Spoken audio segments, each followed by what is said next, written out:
I was a couple months into my new job at the post office in downtown Chicago, in this big, old, historic building. I've always been fascinated by history, collected antiques, read history books. You're here to sort, not snoop. I just like hearing people's stories. I'm not opening anything, just curious.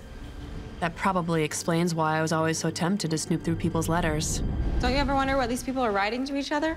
Well, it's not my business. I mean, these could be love letters or criminals. Run and grab a roll of paper towels from the supply closet. Hurry.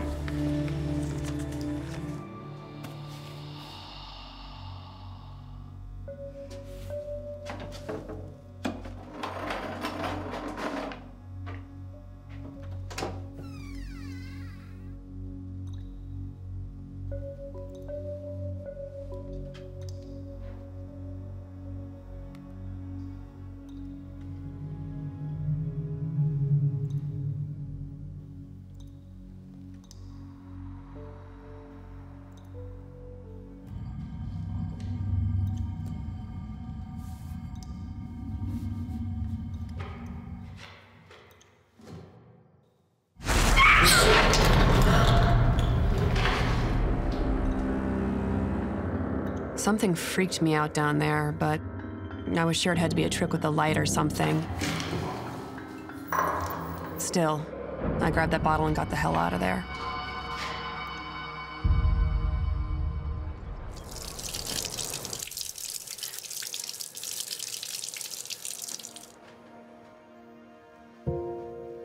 My friends and family always joked that I should have been born in another time because I loved collecting old things.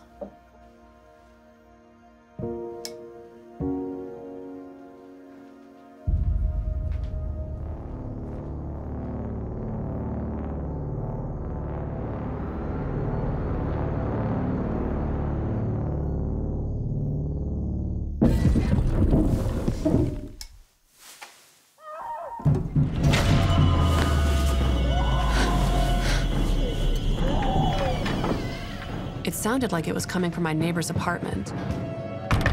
Miss Calloway? I thought she might be in trouble or something. Why are you knocking at my door in the middle of the night? I heard shouting and pounding on the wall from your unit. Well, I'm the only one who lives here, and I was asleep until you woke me up. I figured maybe the noise had come from outside the building. So I went back to bed. Help me! But then I heard the same sound again right away. Except this time it was coming from my apartment.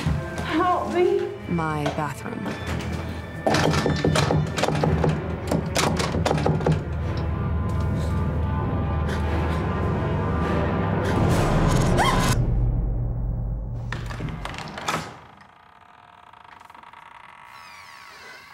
It had been a long day and a restless night, and I was exhausted and seeing things, I guess.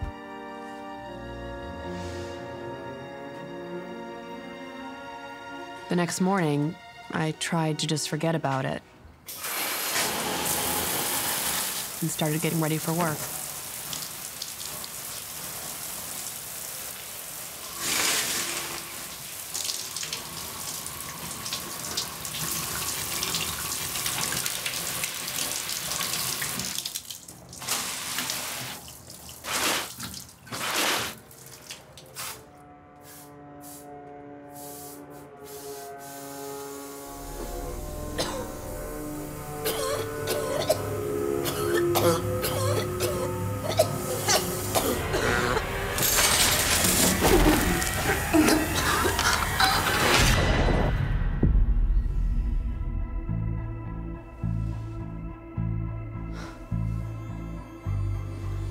When I woke up, there was no blood anywhere, and I couldn't smell the gas anymore.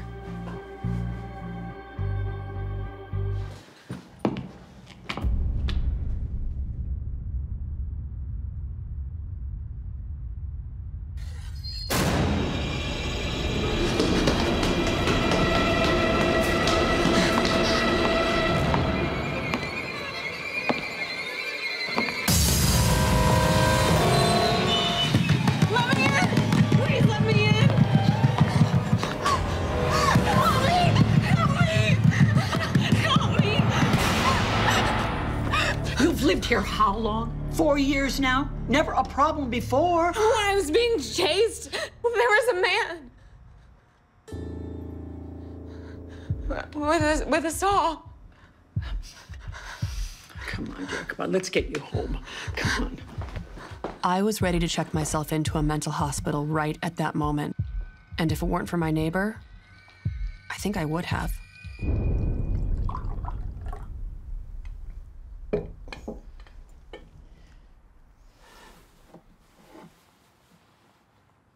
You know about my oldest boy? Well, he's doing better now. His wife keeps him in line, I think. But he had a lot of problems, a lot of troubles. And really, there's nothing to be ashamed of. What do you mean, troubles? Drugs. I'm not taking any drugs. That's 2 nights in a row. He woke me up pounding on my door. I swear I'm not. I barely even drink. My only addictions are flea markets and online shopping. I like tchotchkes. Oh, you do have plenty of those. Yeah, dude, that's my newest one. The little green vase. I found it in the post office basement. Things people leave behind.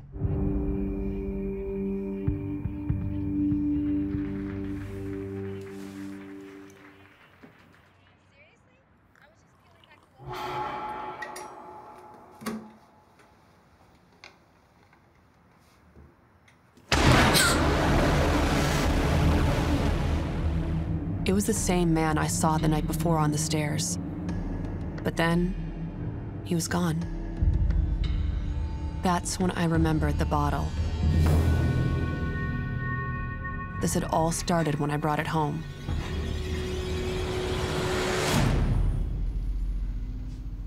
I wasn't a big believer in hauntings. At least not then.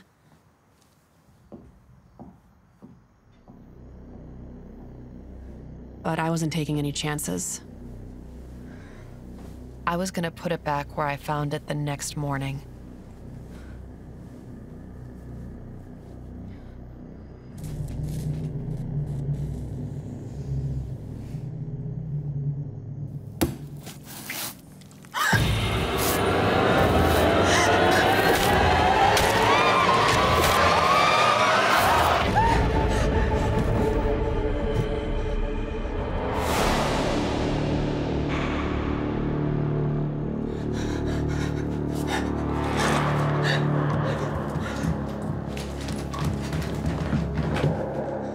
I didn't know how or why, but I knew the bottle was the reason I was seeing all those things. It had to be. The MRI showed nothing abnormal, and all I know is I was just fine until I brought it home. Wow. Just give me a minute, please.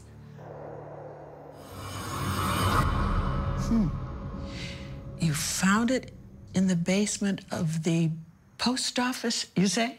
Yeah. Well, like in the crawl space. I guess from a building that was there before. You're at the downtown branch? Well, the only building that was there before was the hotel. What hotel? I wonder if that's where Holmes massacred all those bodies. Mrs. Calloway told me a man named H.H. Holmes murdered a bunch of people back in the late 1800s. He would lock them in vaults, poisoning them with gas, and butcher them. He was America's first serial killer, the very first. It all matched up perfectly with what I'd been seeing, and it was all done right out of a hotel in downtown Chicago. It was a torture castle. That's what it was called.